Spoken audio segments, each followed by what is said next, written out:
Hi, my name is Aswad Damodar, and I teach two classes at the Stern School of Business at New York University.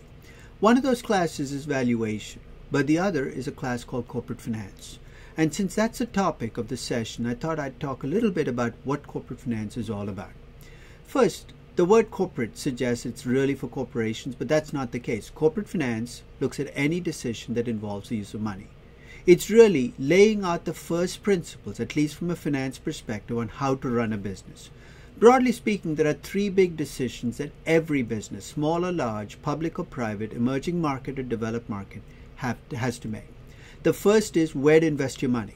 The second is how to raise funds for your investments. And third is how to return the cash you make from the business back to the investors in the business.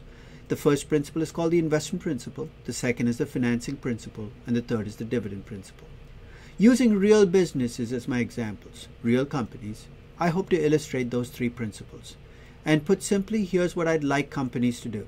I'd like them to make investments only in assets that earn a return that is greater than their minimum acceptable hurdle rate.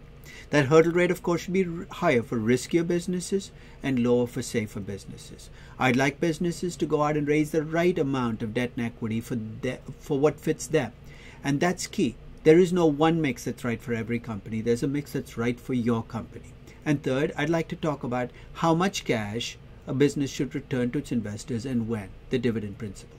And in doing all of this, I'd also like to talk about what the central objective should be for running a business. Because as I will argue, if you don't have a central mission, it's very easy for a company to go off the tracks.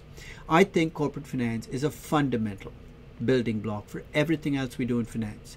In fact, I'm convinced that you really cannot value companies. You cannot run companies, you cannot manage them, you cannot talk about them without understanding the basics of corporate finance.